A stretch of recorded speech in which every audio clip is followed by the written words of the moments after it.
And I told you that Donald Trump is intent on hurting all of us. I wasn't kidding. I think the millionaires and the billionaires finally got the message. Yup. This is finally going to hit white people. And I want to be super clear that when I make videos like the one I did about Vivek Ramaswamy's tweet, I know I do not need to speak to Black America. Y'all got this shit figured out. Black Americans know damn well about worker exploitation and the myth of the American dream. They also know how to vote in favor of their own interests, something white people are incapable of doing. And because social media likes to segregate us like we're in a prison yard, I'm trying to use that algorithm to my advantage and speak to white people. 53% of white women and 60% of white men voted for Donald Trump. And for some reason, they were so delusional that they believed only Harris voters were going to be harmed by Trump's policies. And yet, here we are in the FAFO time period where all of us are going to be hurt by Trump's policies. There's a lot of, regrets online right now, especially with MAGA voters who actually felt that, these other people are going to be hurt by his policies and not us. White folks thought that, poverty was never for them. They are not going to struggle like every other person because it's their own person in office. But somehow, some of their decisions and some of the things that they thought was going to happen to other people, it's kind of coming back to them. Call it karma, some call it, MAGA regrets and decisions and consequences, like just so many things. So many people are calling it, right? But today I am saying that this is the consequences of their votes, because it is just something they wish for other people, but now it's coming to them. Well, let's take a look at some of the clips I gathered for you guys, then we'll come back with more commentary. Credit to the original creators of this video. Let's go watch. I just saw a clip of Donald Trump talking about how he's going to offer all of these U.S. farmers that have been here for 15 years that he would be normally deporting, which he is going to be deporting them, but he's now allowing them to come back and work for the farm owners and be owners of these people and take care of these people and have these people work for them and get benefits that non-citizens wouldn't get, but they still don't get citizenship. They're just here to work for people, to provide food for us. This sounds a little like something we've been through before. I ain't gonna lie, come on with the segregation, bro. Come on with the segregation. Because what I look like being comfortable sharing anything with a bitch who put shampoo in their hair and let it run down their body as if that's the soap.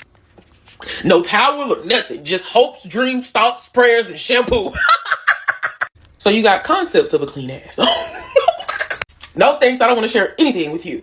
Actually, I don't want to share anything with anybody whose ancestors was perfectly okay wearing a big enough dress to where they can squat in the middle of the street and take a dump. Yeah, so bring that segregation on, please, and hurry up. Because if you don't, I'm going to call a CNA. I'm going to call somebody to come over there and give you a bath. I'm like, please, don't make me threaten you with a clean ass, okay? Please, get those dirty thugs away from me. Keep them away from my pools. Keep them away from my water fountains. Keep them away from my hospitals. Keep them away from where I go shop at and get my groceries. I need nothing but melanin and ambiguous people around me. People of color. Let me have some of that. Yeah. Keep those dirty thugs away from me before I call the fucking cleaning company. Hello? I'm not going to hesitate when I say this, but Donald Trump suggested slavery, owner responsibility. The man that lives and dies under the definition, make America great again. Owner responsibilities. And in terms of farmers, I say again, Donald Trump publicly said out loud, owner responsibility. Owner responsibility. Owner responsibility. Donald Trump has said out loud that he wants to bring back slavery.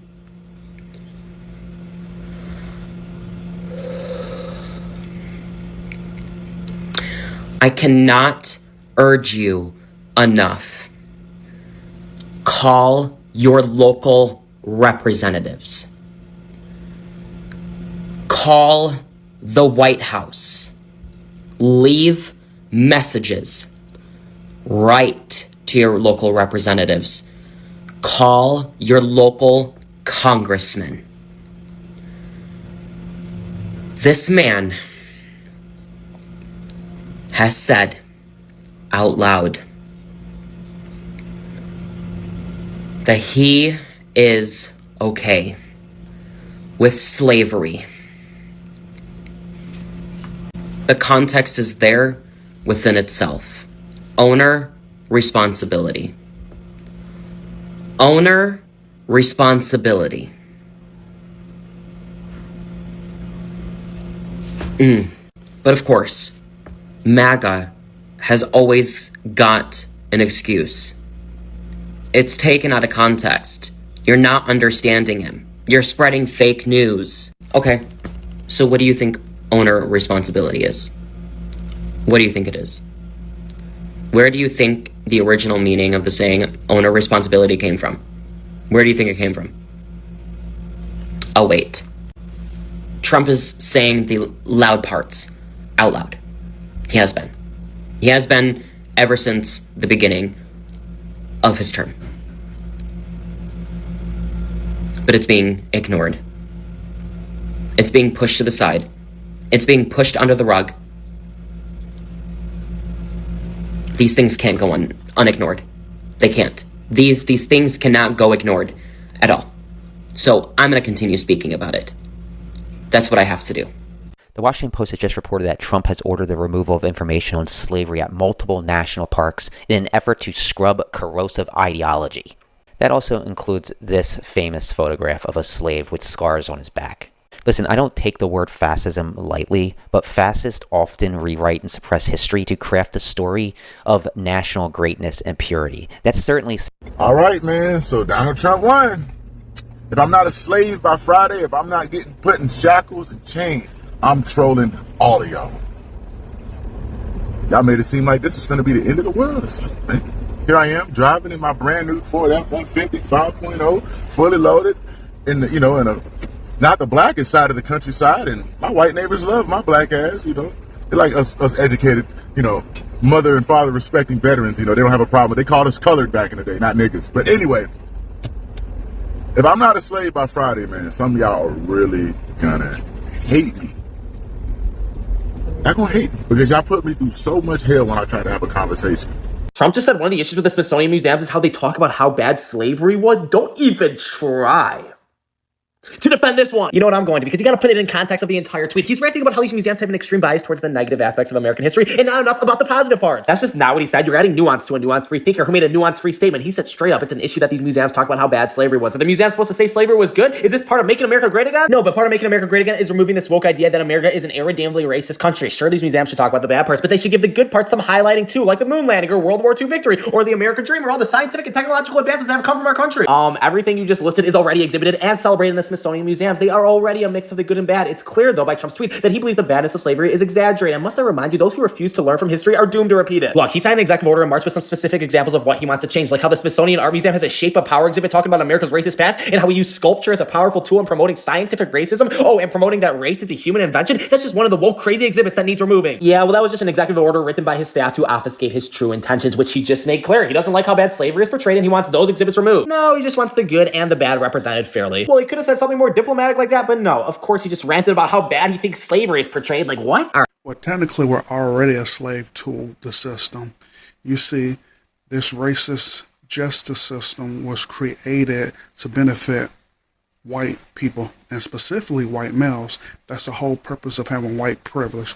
That's the reason why, as you've seen so many times, there's even been videos where there's been white and black protesters. They will calmly take the white protester and lead them calmly out of harm's way, while the black person gets a bad treatment. And I give you another example. Why are they killing up all the black innocent people? Yet you have all these white police, all these white school shooters, and they simply not only calmly arrest them, but there's even been times they've been giving them water and gave them food before taking them to jail. There's no way you would tell me that these people didn't have like a plan B. Like, don't tell me that. You didn't have plans.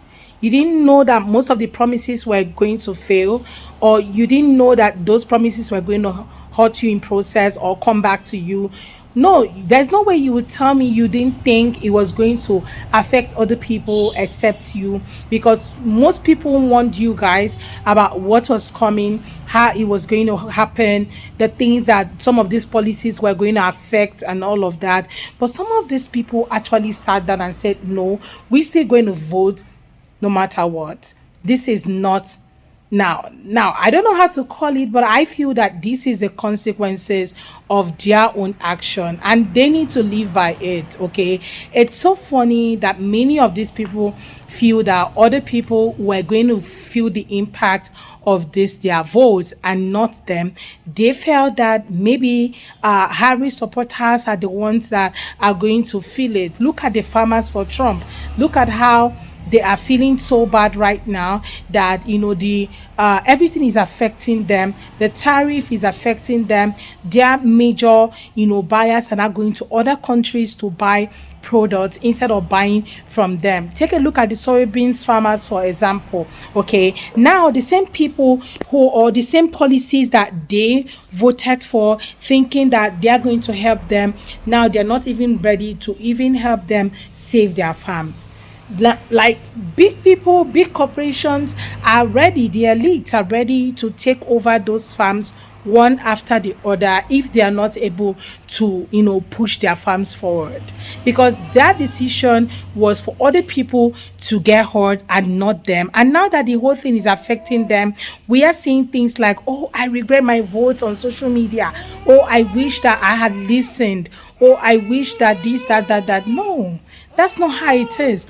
People don't just open their arms and embrace you just because you say you regret, because it was an open book exam, but a lot of you chose poverty instead of riches, right? Because you were just complaining that things were so expensive. We can't be buying eggs for $10. We can't be buying groceries so expensive, and you forget that the world is in recession, but right now you are even buying more expensive than it was last year.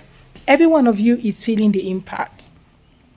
Now, coming on social media to actually say you are sorry does not take away everything. It only make people to understand that you actually fell for everything that was told you, everything that they told you was going to happen. You fell for it. You fell for, oh, make America great again. And when was America great again? When exactly was it great? Like, I think this was the question that a lot of people were asking, that some of you till today has not been able to answer. Most of you, I'm so happy that most black folks actually understand this and knew exactly what was going to happen, and that's why they're not even complaining. They're not feeling it's not like they're not feeling the impact, but they have always been there.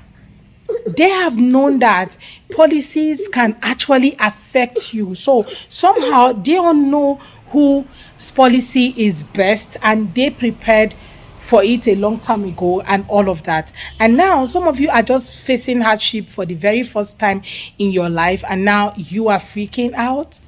And you're complaining that these people are not complaining like you. Somebody asked the other day, why are black farmers not complaining?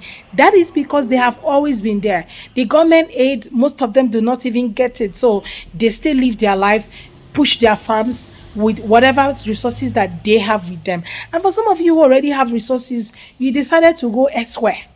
Vote for somebody else who have never given you any form of help, instead of voting for the administration that have been giving you help, giving you everything that you need, to survive as a farmer. But yeah, your decisions can put you in a bad place, and this is just an example of it. Talking about grocery on the right side, everyone is just feeling the impact. Nobody is exempted. both the people that voted for Harris, the people who voted for Trump. Everyone is actually feeling the impact of every decision that these guys voted for. Well, guys, I would love to hear your own take about today's video. Let's have that conversation. Please do well to share your thoughts in the comments. Credit belongs to the original creators of these videos. And please do well to like and subscribe if you haven't already. See you all on my next video. Bye, guys.